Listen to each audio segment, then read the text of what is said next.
Welcome everyone. So, for many years we've been talking about the supply-demand strategy, and it's just how the markets have always worked. It's not like anyone invented supply and demand. It's just most people don't look at them. The average person doesn't look at the market that way, which is why the average person doesn't do that well in the markets. Banks and institutions do look at the markets that way. They understand it for what it is. That's why they do so well. Now, what I've noticed over the years is, many of you that have been with us for a while have become, pretty good at identifying levels.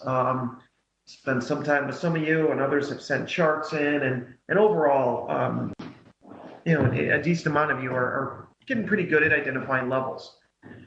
But when it comes to turning that into a profitable strategy, that can be a little more challenging, right? How many people would say, they're pretty good at levels, but making the kind of money you want to make from this is still a challenge? Who would say that they're in that camp?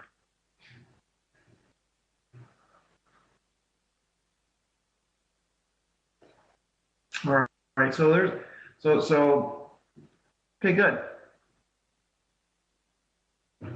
So my guess is correct. There are a number of you that are kind of in that category. So let's deal with that today.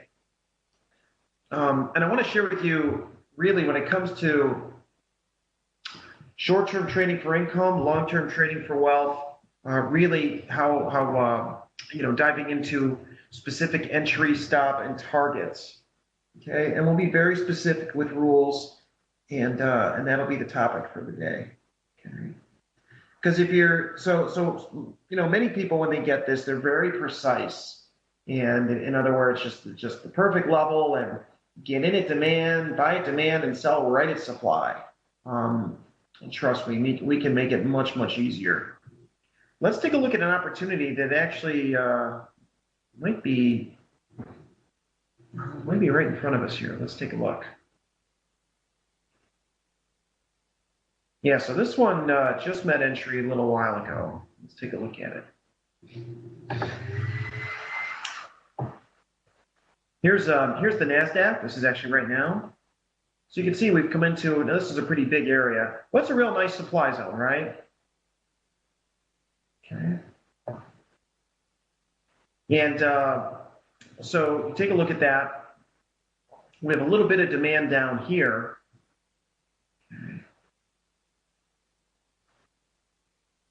And that demand's about 25 points away. So with an entry at the proximal line right here, and potentially a stop above the level, but let's not worry about that right now. Let's talk about targets, because I want to point something out that I do on a very regular basis. Most of the time, I'm going to do what I show you here. So if I want to know where the halfway mark is between those two, I can simply use Fibonacci lines, right? I can just go like that, and boom, here's 50% right here. So I just put a line right there. Okay, and now I can get rid of the Fibonacci. There's 50%. There's halfway to my target, right? Much of the time when it comes to especially, I shouldn't say just short-term trading or long-term trading, I'll look to take my profit about halfway to the halfway to 3/4 to the opposing level. Okay. Now I still want it to be greater than 1-to-1 to that target. So look for opportunities that offer you at least 3-to-1. Okay, and I'm not saying this is the perfect opportunity. I think it's a great supply level, yeah.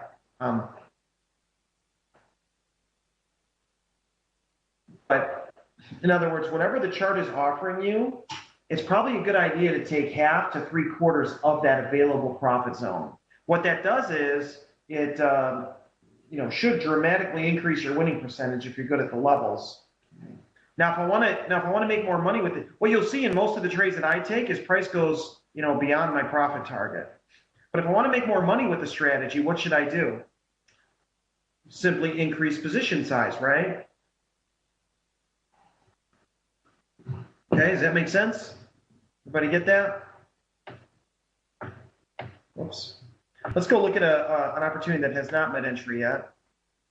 In other words, let's identify a quality trading opportunity and look to take kind of the easy money.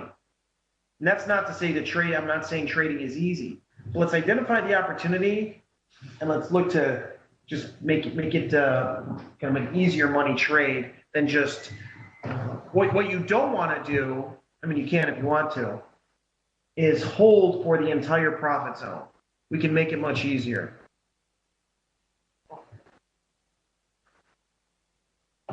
Here's one. If you take a look at the yen, okay, so right now, now I'm not saying this demand zone I'm drawing in right here is one we would buy at or perfect or anything like that.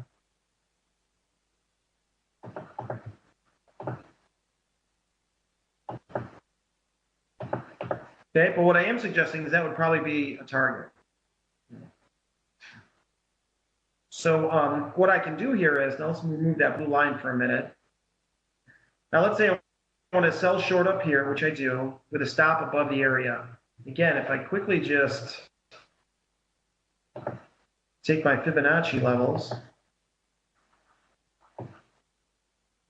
whoops.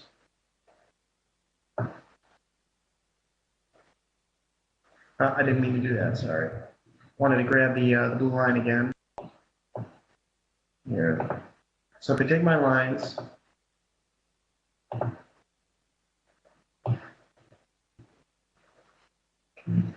so there's halfway down.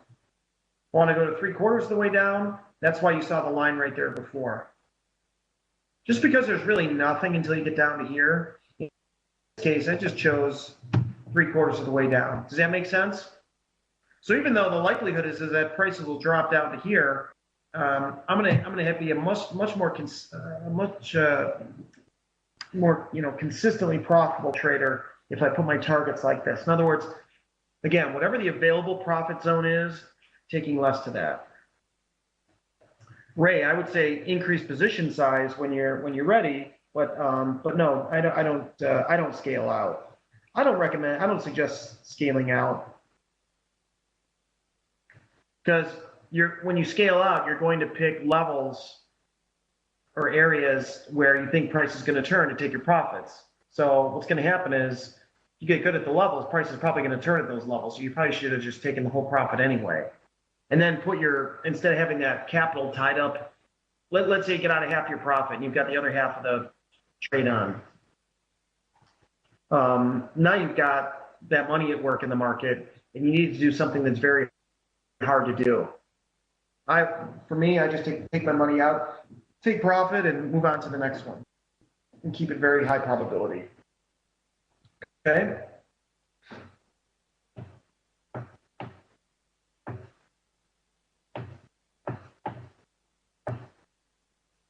All right, let's go to another one. I think it was the 10-year.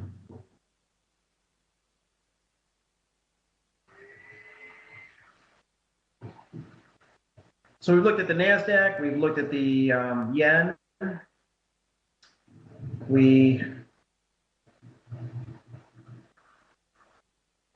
right, NASDAQ and yen so far.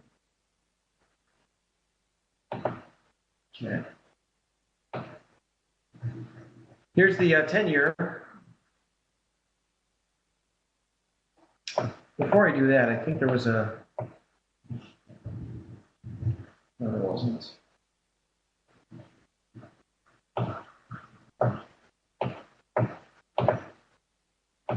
So here's a nice opportunity on the 10-year note.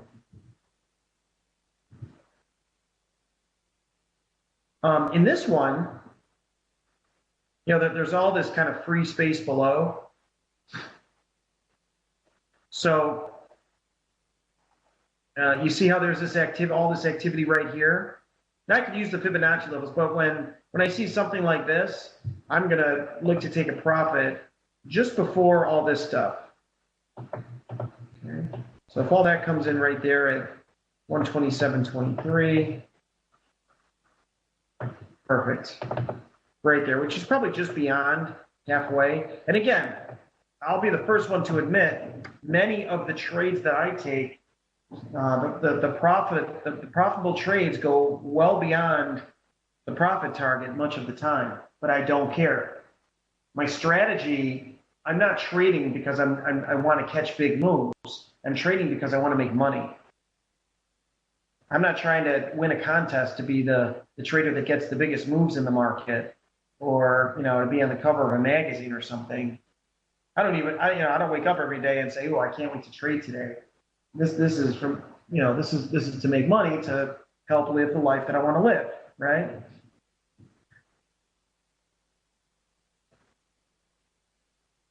So the goal here is, just save consistent profits. Any questions on that? I don't see any questions. So obviously, either you're getting it or you're extremely bored. So we can look at another market here. And any markets you want to look at, I'm happy to go anywhere you want me to. I'll take a quick look at the Canadian just because I mapped out a trading opportunity this morning. Here we're looking at the spot.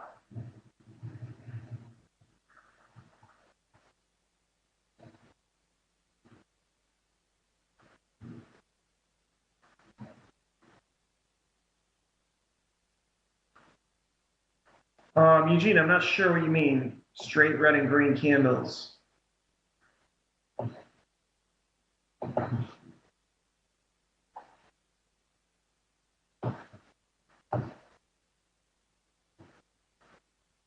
You mean like the number of candles I have on the screen? There's a short-term opportunity in the Canadian. So this one's interesting. So let's say this meets this reaches the demand zone first for buying opportunity up to supply. And there's nothing magic about 50% or 75% at all. But what I want to do is just make this very rule-based. That's my goal. Okay. So if I want to do that, here's the 50% mark here. But because we have this big green candle with really nothing in it, I'll just go up in here. Okay. So, you decide. Just look at the chart. Now it's just very mechanical. If there's a really big, obvious profit zone, I'll go with the 75% line. If it's not, I'll go with 50%. And again, there's absolutely nothing magic about those numbers. They mean nothing to me. It allows me to be very, very rule-based, right?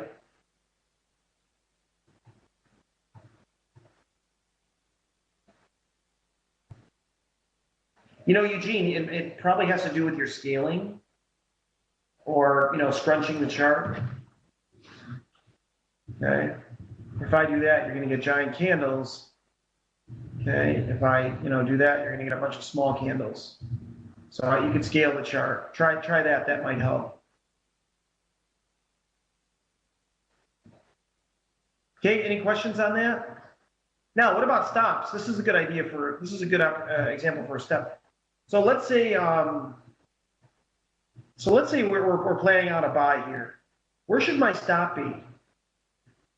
I want to point something out here. At CK, I get up around 5:30 Central Time, and I'm on the screens about 15 minutes after that. And it takes me about 30 minutes to find whatever I'm going to do, both short-term and long-term stuff.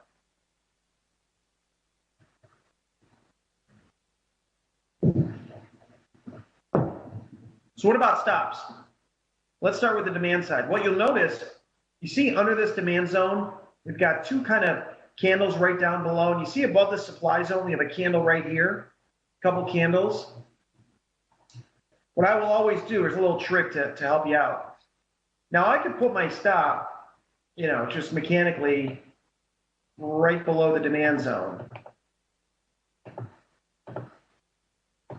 But what I will always do is go down a time frame or two, because what most of the time there's another little level sitting below that. So watch this. Let's do that here.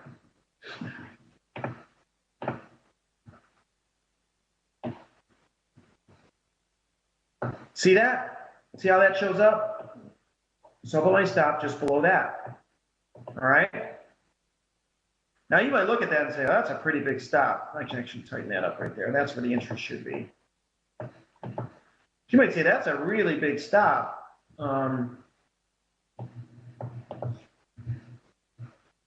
Okay, but that's okay. So do you see it? Well, what have I just done? By moving the stop below that second level, by moving my target to where it is, which is not at supply, but well before supply, what have I just done to the strategy? When it comes to the ultimate goal, making money, what's just happened?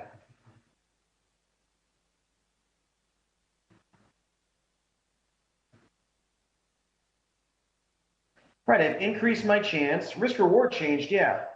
I've dramatically increased my odds of success. Am I going to win like the perfect trading contest doing that? No. That's not why I'm doing this.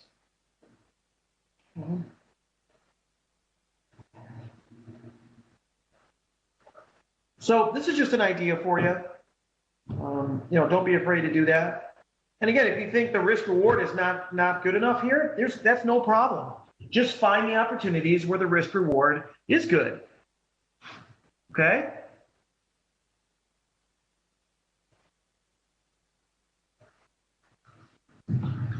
When I say good, I mean, meets your minimum requirements, what you're looking for.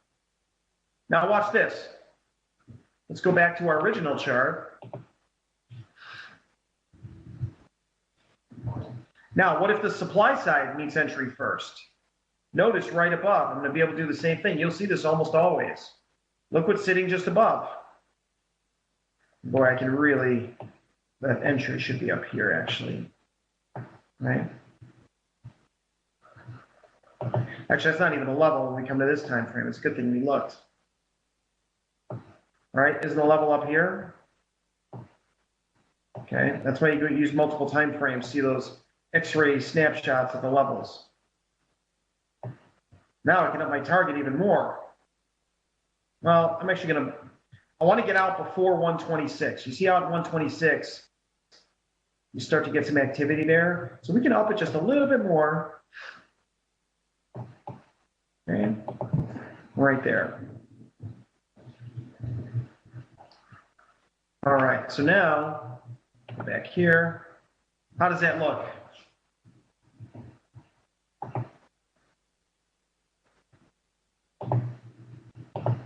Looks like we're going for a little more than 1-to-1 on this trade, but the odds of success are pretty big, right? Bigger profit zone.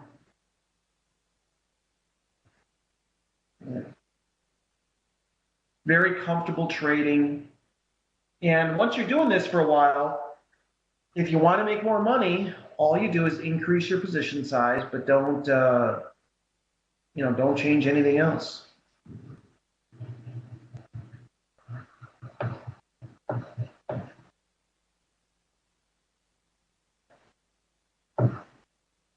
Right. So Eugene, you need to make sure. Yeah. So you're getting the right areas.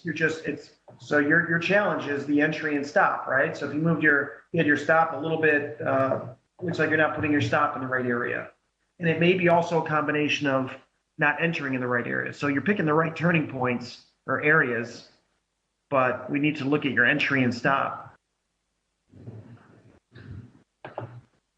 Any other market you want to take a look at? I can go to any market. I've got tons here. I always have my list. Let's see what our NASDAQ is doing. Sure, we'll look at that.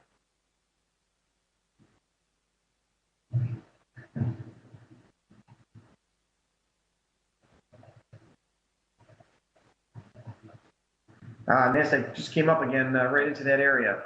Okay. Anybody jump into that when it got back up into here? I don't know if there's anyone trading the NASDAQ with us here today, but It's a good area. It already met that 50% target, but still, if you had a chance to get in again if you wanted to.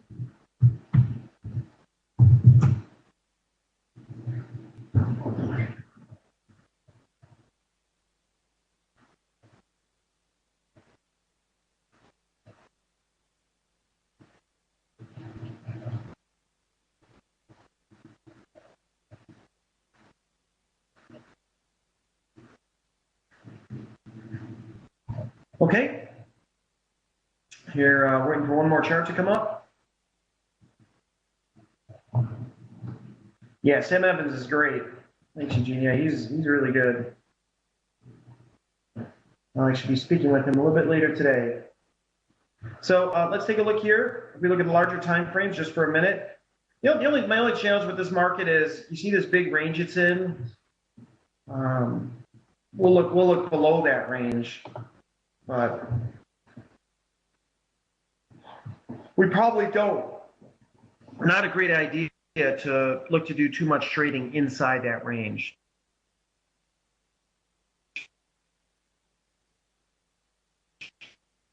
Is my point.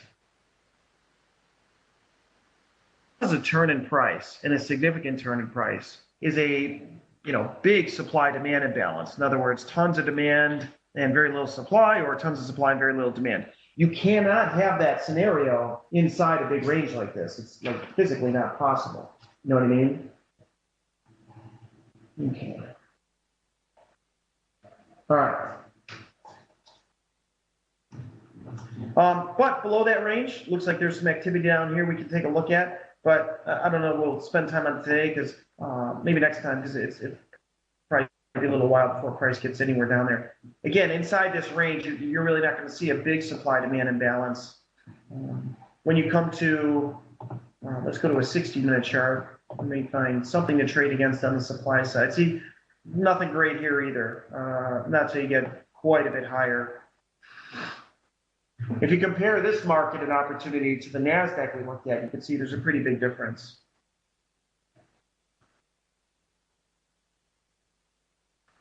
All right, so we want to look at the pound yen. Let's look at that.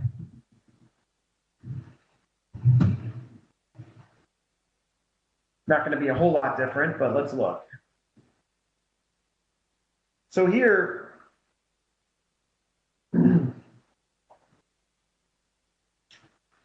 okay, so my eyes just scan these 5 bottom charts. I always look at the weekly first. So I see, you know what?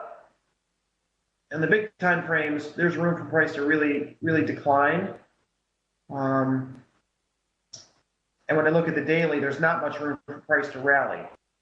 You see that? This 179 supply zone worked out very well. Price went up there, stopped pretty quick, and collapsed. When I look at the weekly, I see, you know, the weekly is suggesting there's still some room. So now let's go down to this time frame and see if we can plan something out.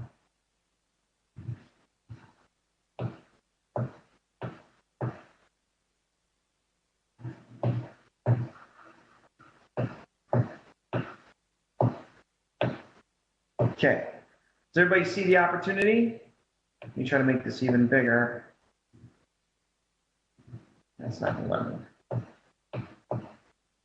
Okay. So we have some supply in here that we'll zoom in on in a minute.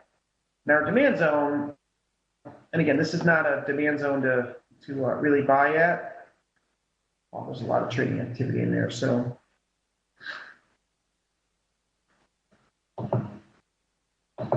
We'll come down here. The bottom of this area is the fresh one. Okay, we wouldn't count the stuff above. So now we see there's potential to fall down to the 173.50-ish area. Now let's pull this chart up. And let's put in our level here. Right up to that.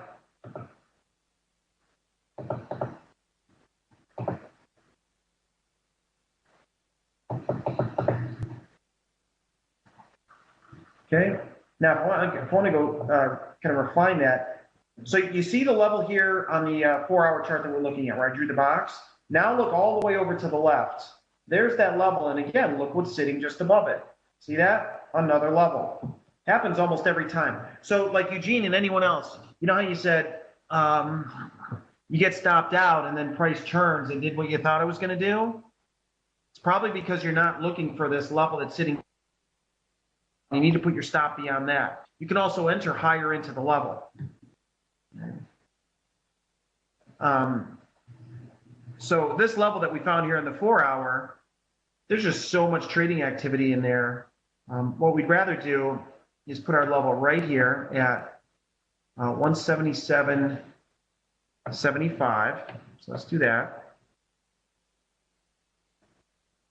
So that's this line right here. Now let's put the top of our line right there, 178. Okay. And I'll get it all in one chart here for you. So there's the top of the level. That's why we look at multiple time frames to refine this stuff. Okay, and our stop is going to be above 178. Let's go 178.20.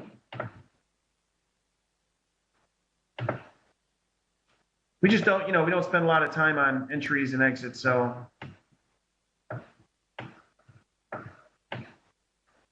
wanted to, make that the focus today. Perfect.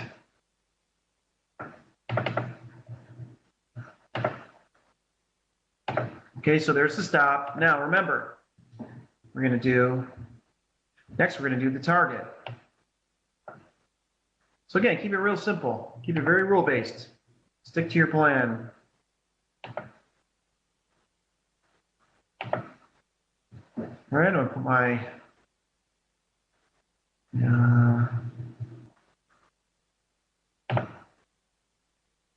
line right here. Make it a blue line for the target. And again, the Fibonacci lines have nothing to do with it. Okay, that's exactly halfway down. So even when this meets entry, I'm going to look to take profit there. It looks very attainable because price has been down there 1, 2, 3, 4 times already. So what are the odds it'll be able to come down there again? Remember, every time price comes down there, there's less and less buy orders to stop it from falling. So that's a good thing. Okay.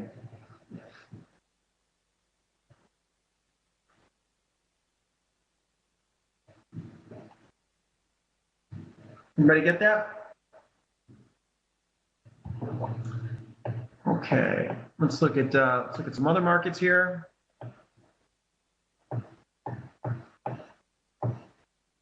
Let me just scroll back. We can look at the markets you want to look at. Pound dollar, sure. Everyone wants to look at the pound today.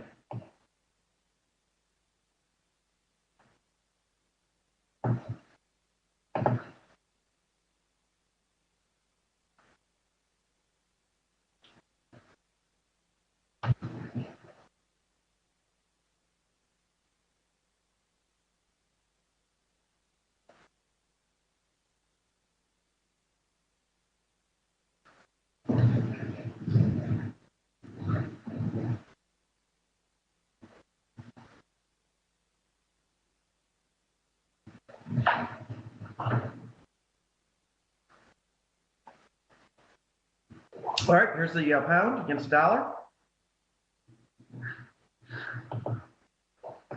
When we look at the weekly, it's no different than the euro. We've been down here before. There's really, again, the only thing that's going to stop prices from falling. You know how we've been so bearish gold for like 2.5, 3 years? It's the same reason. Remember, we said the same thing with the euros. There's just no fresh demand to stop this from falling. But if you look at the supply side, it's fresh supply after fresh supply. That's the challenge in trading. It's just to be able to keep it that simple. Forget about all the news and opinions and everything else. Just focus on what the masses are doing around the world with regard to buying and selling, supply and demand.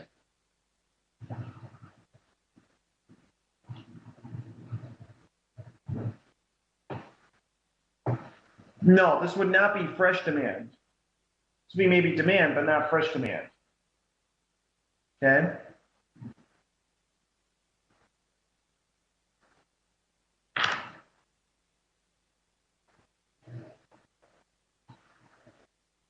All right. We can go down to a smaller time frame now. We'll probably find something down there, but again, whatever we find is going to have limited room on the upside. So let's put a horizontal line here and let's scroll out.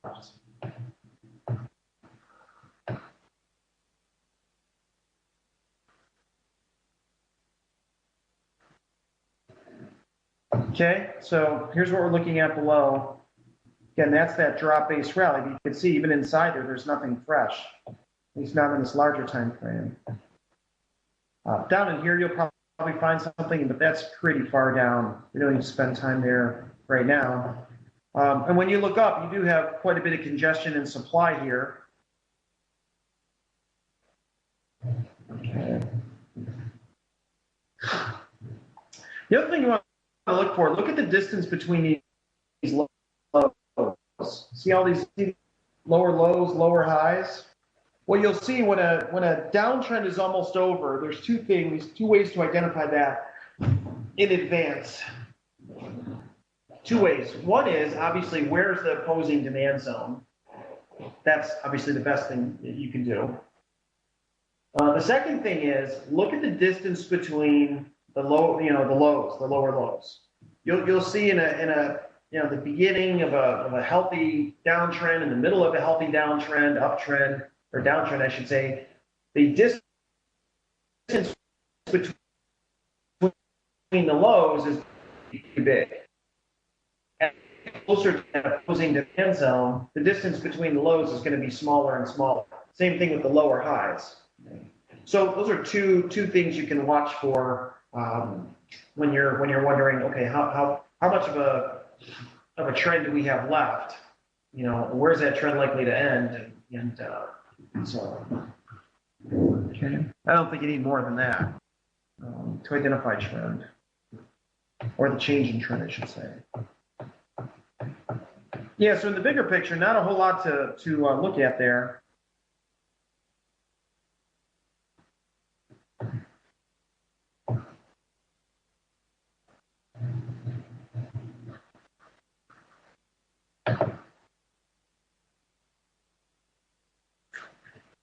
I just want to check those two that we looked at. I see the markets are really starting to move now.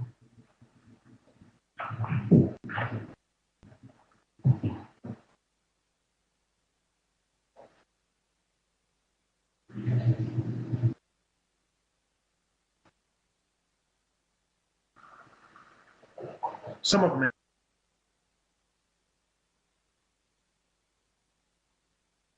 not moving enough. All right, let's take a look at some other markets. Maybe some markets we don't normally look at.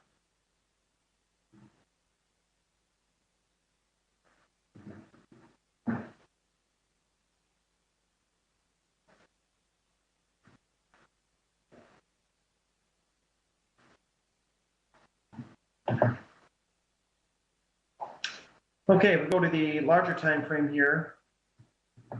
Here's silver. You can see price turned really nice to that demand zone. Let's see how much of the zone is.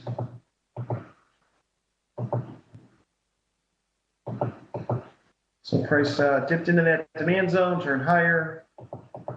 But I wanted to see how much of it was used up, because we do have some supply above now that we can take a look at. Let's go to a smaller time frame now and see where really is that supply. So you can see this area that looks so great on the 4-hour, not so great when you come down to the smaller time frames. It was a great supply zone, but price came back to that level. So we'd be looking to take this one.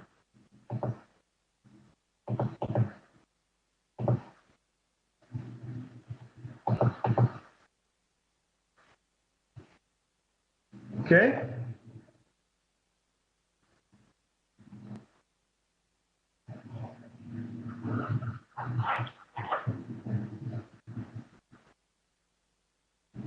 All right, so again, make sure you go down to smaller time frames. Let's see. Let's go here. Let's say that this one meets entry on the short side.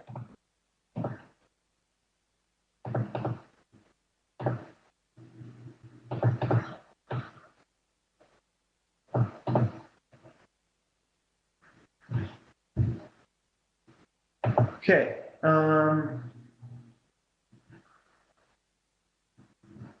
Really, whatever side meets entry first. Boom, there's that. Just cut it right down the middle here. Make it nice and easy.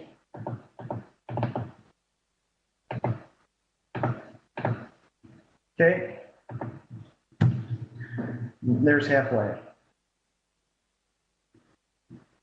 All right. Any questions on entry, stop, targets? It's just something to think about. Doesn't mean you have to completely change your strategy. And again, the goal here is to turn the whole market timing concept into a profitable trading strategy. It's one thing to be able to, accurately pick turning points in advance. It's another thing to be consistently profitable with that. Okay, good. Yeah, Eugene, let's see some. This is my last bigger picture trade here. I did pretty well with it, but let's see where it went. And those lines are a little off.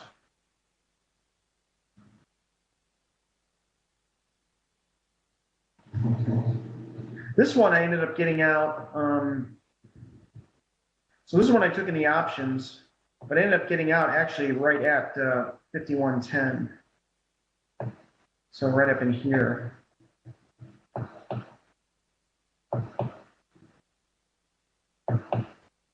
This is the last bigger picture trade I took.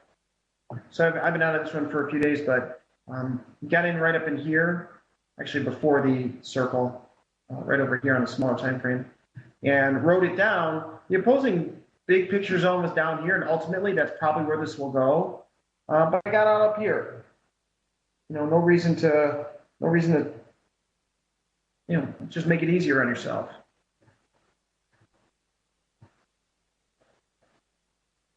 Yeah, so Ray, again, the Fibonacci numbers have zero impact, zero meaning.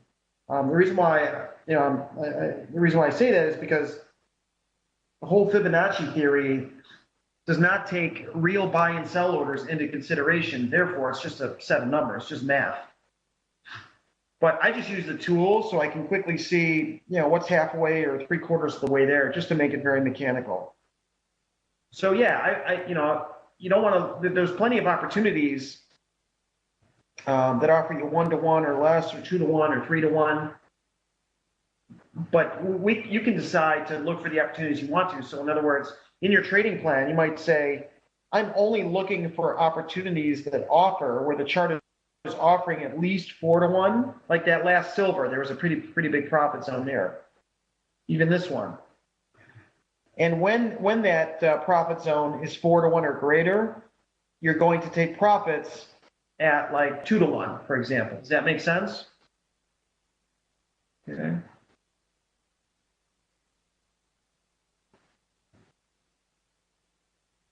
Okay, make sense?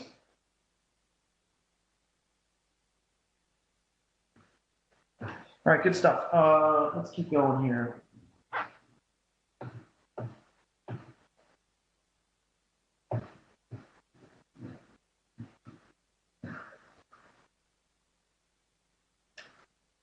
So let's go to,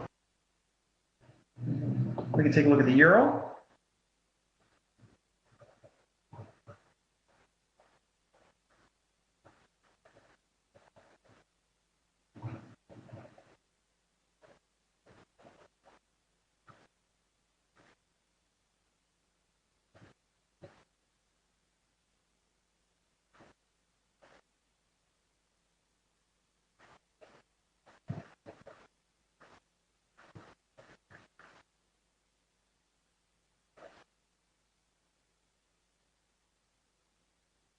There we go.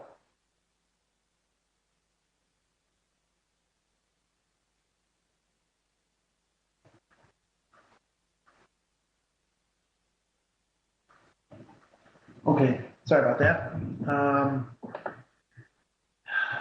So big picture, expecting the market to fall, continue to fall. But in the short term, there is a little level here that's popped up. Let's take a look at this.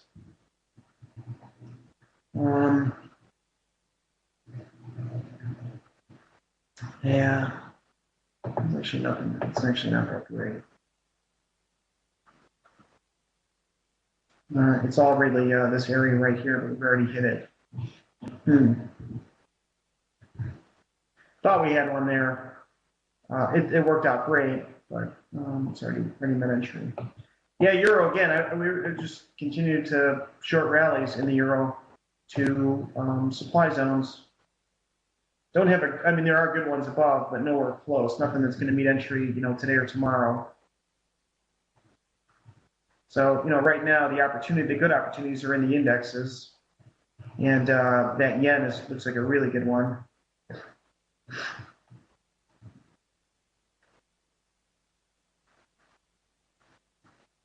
But let's go, let's see what we have just below here.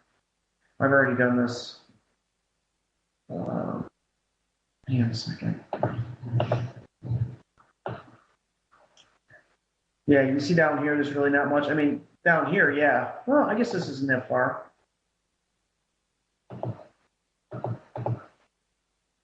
Coming right out of this drop-based rally, we do have a little demand down here, right? So 105.10, it's not that far below current price. It can meet entry.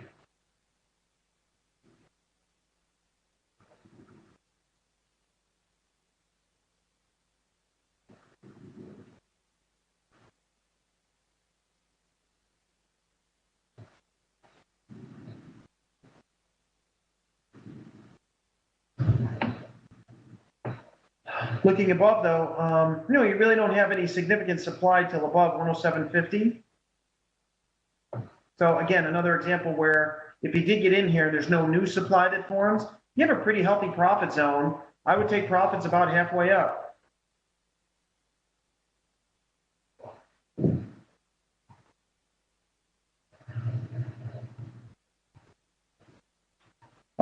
This trade session good for forex trade in terms of thin spreads, execute. You probably want to talk to some other people too, but most of the major brokers, the spreads are pretty similar. There's not really that big of a difference.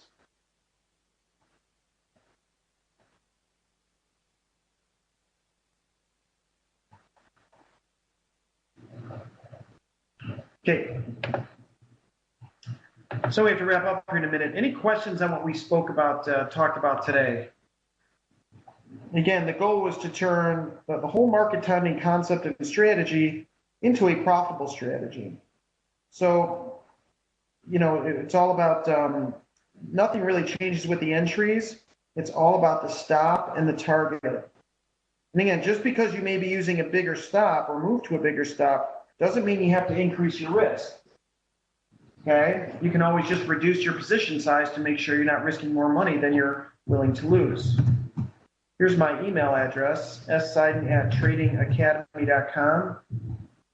If you have any questions, any struggles you have, if you're not achieving your financial goals in the markets, let me know. Try to help you out. Okay, thanks everybody. Have a great day and a great weekend. See you soon.